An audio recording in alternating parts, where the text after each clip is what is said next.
Baseball Saved Us, written by Ken Mochizuki, illustrated by Dom Lee.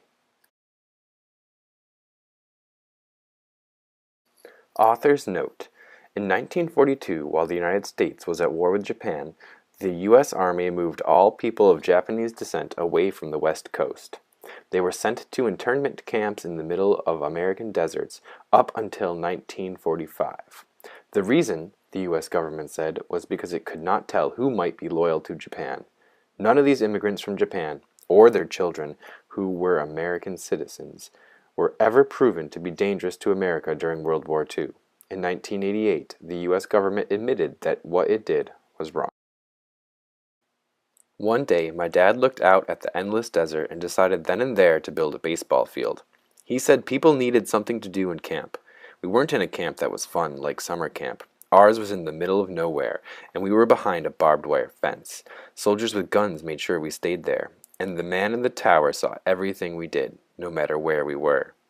As Dad began walking over the dry, cracked dirt, I asked him again why we were here. Because, he said, America's at war with Japan, and the government thinks that Japanese Americans can't be trusted. But it's wrong that we're in here. We're Americans too. Then he made a mark in the dirt and mumbled something about where the infield bases should be. Back in school, before camp, I was shorter and smaller than the rest of the kids.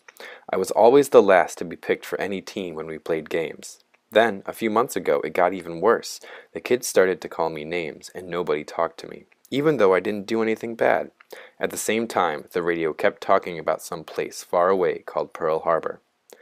One day, Mom and Dad came to get me out of school. Mom cried a lot because we had to move out of our house really fast, throwing away a lot of our stuff.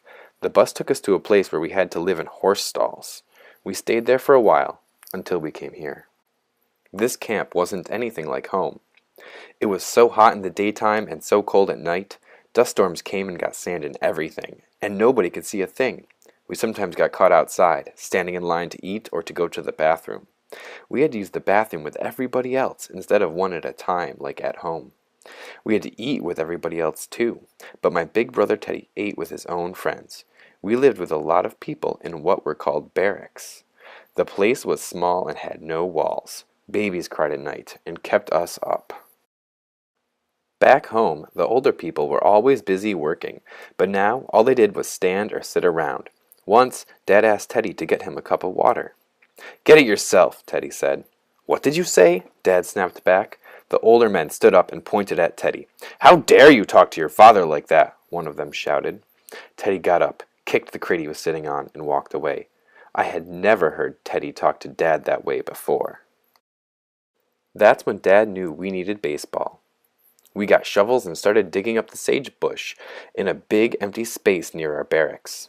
The man in the tower watched us the whole time. Pretty soon other grown-ups and their kids started to help. We didn't have anything we needed for baseball, but the grown-ups were pretty smart.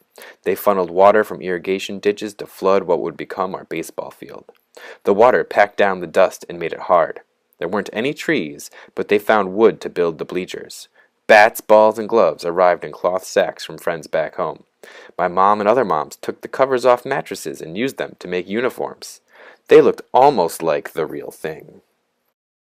I tried to play, but I wasn't that good. Dad said I just had to try harder, but I did know that playing baseball here was a little easier than back home. Most of the time, the kids were the same size as me. All the time I practiced, the man in the tower watched. He probably saw the other kids giving me a bad time and thought that I was no good, so I tried to be better because he was looking. Soon there were baseball games all the time. Grown-ups played, and us kids did too. I played second base because my team said that that was the easiest. Whenever I was at bat, the infield of the other team started joking around and moved in real close. The catcher behind me and the crowd for the other team would say, "Easy out." I usually grounded out. Sometimes I got a single. Then came one of our last games of the year to decide on the championship. It was the bottom of the ninth inning, and the other team was winning, 3-2. One of our guys was on second, and there were 2 outs. 2 pitches, and I swung both times and missed. I could tell that our guy on second was begging me to at least get a base hit so somebody better could come up to bat. The crowd was getting loud. "You can do it! Strike out! No hitter! No hitter!" I glanced at the guardhouse behind the left field foul line and saw the man in the tower, leaning on the rail with the blinding sun glinting off his sunglasses. He was always watching, always staring. It suddenly made me mad. I gripped the bat harder and took a couple of practice swings. I was going to hit the ball past the guardhouse, even if it killed me. Everyone got quiet, and the pitcher threw. I stepped into my swing and pulled the bat around hard. I'd never heard a crack like that before. The ball went even farther than I expected. Against the hot desert sun, I could see the ball high in the air as I ran to first base. The ball went over the head of the left fielder.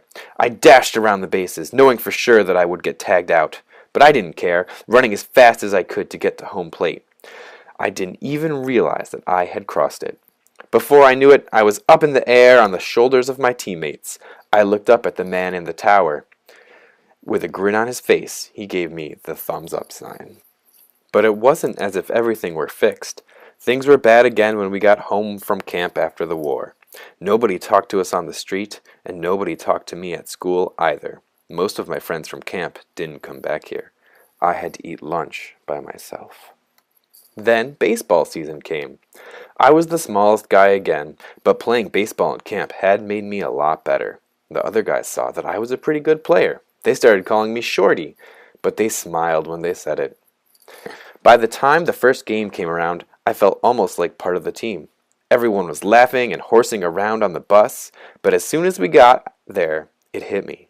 Nobody on my team, or the other team, or even anybody in the crowd looked like me. When we walked out onto the field, my hands were shaking. It felt like all these mean eyes were staring at me, wanting me to make mistakes. I dropped the ball that was thrown to me. I heard people in the crowd yelling, "Jap." I hadn't heard that word since before I went to camp. It meant that they hated me. My team came up to bat, and I was up next. I looked down. I thought maybe I should pretend to be sick so I wouldn't have to finish the game. But I knew that would make things even worse, because I would get picked on at school for being a chicken. And they would use the bad word too. Then it was my turn at bat. The crowd was screaming, "The Jap's no good! Easy out!" I heard laughing. I swung twice and missed. The crowd roared each time I missed, drowning out my teammates, who were saying, "Come on, Shorty, you can do it." I stepped back to catch my breath. When I stepped up to the plate, I looked at the pitcher. The sun glinted off his glasses, and he stood on the mound, like the guard in the tower. We stared at each other. Then I blocked out the noise around me and got set. The pitcher wound up and threw. I swung and felt that solid whack again, and I could see that little ball in the air against the blue sky and puffy white clouds. It looked like it was going over the fence.